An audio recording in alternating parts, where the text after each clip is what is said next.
good morning to all. Unit number 3 hardware for IoT. Okay, third નંબરનું જે chapter છે hardware four IoT. Okay, આ ચેપ્ટરમાં ખાસ જે આઈએમપી ક્વેશ્ચન છે તમને કરાવી દઈશ, પીડીએફ તમને મળી ગઈ છે, બરાબર. એટલે ખાસ સેકન્ડ ચેપ્ટર આપણે પછી જોશું. ઓકે, થર્ડ ચેપ્ટર આપણે પહેલાં પૂરું કરી દઈએ, બરાબર. તો introduction of micro processor and controllers. Okay, એ પહેલાં આપણે જે ક્લોક, કોન્સેપ્ટ ઓફ ક્લોક જે છે એ સમજવું જરૂરી છે, બરાબર. હવે આ જે ક્લોક જે છે એ ક્લોક જટિલ સિગ્નલ છે, બરાબર. ડિજિટલ સિગ્નલ છે, બરાબર, જે નીચે બતાવ્યા મુજબ છે. ઓકે, હવે જે એનાલોગ અને ડિજિટલ સિગ્નલ છે એનો ડિફરન્સ જે છે એ શું છે, તો કે એનાલોગ જે સિગ્નલ હોય એ સાઇન્યુસોઇડલ વેવમાં હોય, આ રીતે હોય છે, બરાબર. ઓકે, વોઇસના ફોર્મમાં હોય છે, અને ડિજિટલ સિગ્નલ હોય છે એ પલ્સના ફોર્મમાં હોય છે. ઇટ મીન્સ 0-1-0-0-1ના ફોર્મમાં હોય છે, બરાબર. આ રીતે પલ્સના ફોર્મમાં હોય છે, બરાબર, ક્લોક. હવે આ ક્લોકનો જે ક્લોકની વાત કરીએ માઇક્રો પ્રોસેસર અને માઇક્રો કંટ્રોલરમાં, તો જે આપણે ઇન્સ્ટ્રક્શન જે એક્ઝિક્યુટ કરીએ, બરાબર, માઇક્રો પ્રોસેસર માઇક્રો કંટ્રોલરમાં ઇન્સ્ટ્રક્શન આપણે જે એક્ઝિક્યુટ કરીએ, ઇન્સ્ટ્રક્શન આપણે જે બનાવીએ, બરાબર, એને જે એની ઝડપ છે એને કંટ્રોલ કરવાનું કામ કરે છે, બરાબર. એટલું ખાસ યાદ રાખજો. તો આ બંને વચ્ચેનો ડિફરન્સ તમને ખબર પડી ગઈ કે ડિજિટલ સિગ્નલ જે ડિજિટલ પલ્સના ફોર્મમાં હોય છે, બરાબર, અને એનાલોગ સિગ્નલ કેવું હોય છે તમને ખ્યાલ આવી ગયો, બરાબર. તો આગળ જોઈએ તો ક્લોક એ મૂળભૂત ઘટક છે જે માઇક્રો પ્રોસેસર અને માઇક્રો કંટ્રોલરમાં ઇન્સ્ટ્રક્શન એક્ઝિક્યુટ થવાની ઝડપનું નિયમન કરે છે, એટલે કે કંટ્રોલ કરે છે, બરાબર. પછી ક્લોક વડે માઇક્રો પ્રોસેસર કે માઇક્રો કંટ્રોલરના આંતરિક ઓપરેશન્સ સિંક્રોનાઇઝેશન એટલે કે ક્રમમાં થાય છે, જેમ કે ડેટાને મેમરીમાંથી ફ્રેશ કરવો, બરાબર, અને તેના પર વિવિધ એરિથમેટિક કે લોજિકલ ઓપરેશન કરવા માટે આઉટપુટ પ્રદાન કરવું, બરાબર.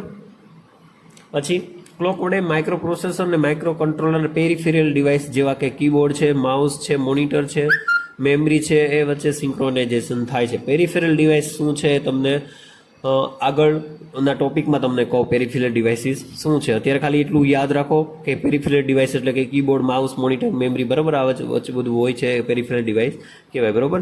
હવે ક્લોકનો યુનિટ જે છે એ છે હર્ટ્ઝ. ફ્રીક્વન્સીની જેમ જ આ ક્લોકનો જે યુનિટ છે એ હર્ટ્ઝ હોય છે, બરાબર. પછી જે 1 મેગા હર્ટ્ઝ ક્લોકનો અર્થ શું થાય કે માઇક્રો પ્રોસેસર કે માઇક્રો કંટ્રોલર વડે 1 સેકન્ડમાં, બરાબર, 1 સેકન્ડમાં 1 મેગા એટલે કે 10⁶ જેટલા ઓપરેશન થશે, બરાબર. જેમ માઇક્રો પ્રોસેસર અને માઇક્રો કંટ્રોલરની સ્પીડ સપોર્ટ કરે છે તેમ માઇક્રો કંટ્રોલર અને માઇક્રો પ્રોસેસરની ઝડપ વધારે છે, બરાબર. ઓકે, હવે નેક્સ્ટ આપણે સ્ટાર્ટ કરીએ. માઇક્રો પ્રોસેસર અને માઇક્રો કંટ્રોલર ભણ્યા પહેલાં આપણે એ જોઈએ રેમ અને રોમનો ડિફરન્સ, બરાબર. ખાસ રેમ અને રોમનો ડિફરન્સ આ આઈએમપી ક્વેશ્ચન છે, રેમ અને રોમ, બરાબર. એક્ઝામમાં તમને પૂછી શકે રેમ અને રોમનો difference. Just wait. Okay, first of all full form તો રેન્ડમ એક્સેસ મેમરી, બરાબર. રીડનું ફૂલ ફોર્મ થાય છે રેન્ડમ એક્સેસ મેમરી, અને રોમનું ફૂલ ફોર્મ શું છે તો કે રીડ ઓનલી મેમરી. ખાસ યાદ રાખજો, રેમમાં ડેટા રીડ અને રાઇટ બંને થઈ શકે છે, અને રોમમાંથી ફક્ત ડેટા કોડ રીડ થઈ શકે છે, રાઇટ થતું નથી, ખાલી રીડ થઈ શકે છે, એટલા માટે એને રીડ ઓનલી મેમરી કીધું છે, બરાબર. પછી રેમ છે વોલેટાઇલ પ્રકારની મેમરી છે, એટલે કે પાવર ઓફ થતાં રેમમાં ડેટા ગુમાવતો નથી. આપણું કોમ્પ્યુટર જે છે એ પાવર જતો રહીએ, બરાબર, લાઇટ જતી રહીએ તો જે રેમમાં જે આપણો ડેટા છે એ લોસ થતો નથી, બરાબર. એની કમ્પેરમાં જો રોમ જે છે એ નોન વોલેટાઇલ પ્રકારની મેમરી છે, બરાબર. એટલે કે પાવર ઓફ છતાં તેમાં રોમનો ડેટા લોસ થતો નથી, બરાબર, અને આમાં લોસ થઈ જાય છે, બરાબર. આમાં જે પણ કંઈ ડેટા હોય એ લોસ થાય છે આપણો, બરાબર. પછી રેમમાં ટેમ્પરરી ડેટા સ્ટોર થાય છે, અને આમાં પરમનન્ટ ડેટા સ્ટોર થાય છે રોમમાં, બરાબર. અને નેક્સ્ટ પોઈન્ટ જોઈએ તો રેમને ડેટા મેમરી કહે છે અને રોમને પ્રોગ્રામ મેમરી કે કોડ મેમરી કહે છે, બરાબર. કારણ કે તેમાં પ્રોગ્રામ સ્ટોર થાય છે રોમમાં, બરાબર. અને પ્રોગ્રામ સ્ટોર થાય છે, બરોબર. પછી નેક્સ્ટ પોઈન્ટ જોઈએ, રેમના પ્રકાર તો કે સ્ટેટિક રેમ અને ડાયનેમિક રેમ, બરોબર, બે પ્રકાર.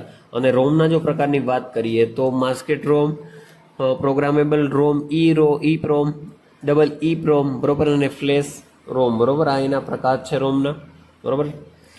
હવે જો 4 માર્કનો ક્વેશ્ચન તમને આ પૂછાય તો તમારે આ બધું લખવાનું થાય, બરોબર. હવે વાત આગળ મેં તમને કીધું કે પેરિફેરલ ડિવાઇસીસ, બરોબર. હવે પેરિફેરલ ડિવાઇસ એટલે કે આપણે માઇક્રો પ્રોસેસર અથવા તો માઇક્રો કોમ્પ્યુટર, બરોબર, અથવા તો આપણું સીપીયુ, બરોબર, એને એક્સ્ટ્રા કમ્પોનેન્ટ, એક્સ્ટ્રા ડિવાઇસીસ કંઈક આપણે એડ કરીએ, બરોબર, એને કહેવાય પેરિફેરલ ડિવાઇસીસ, બરોબર.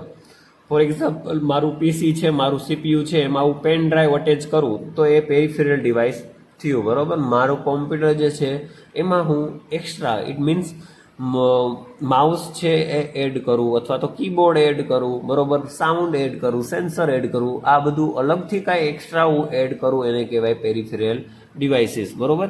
જો માઇક્રો પ્રોસેસર કે માઇક્રો કંટ્રોલર સાથે જોડવામાં આવતા વધારાના હાર્ડવેર કમ્પોનેન્ટ કે ડિવાઇસને પેરિફેરલ ડિવાઇસ કહે છે, આ સિમ્પલ ડેફિનેશન, બરોબર.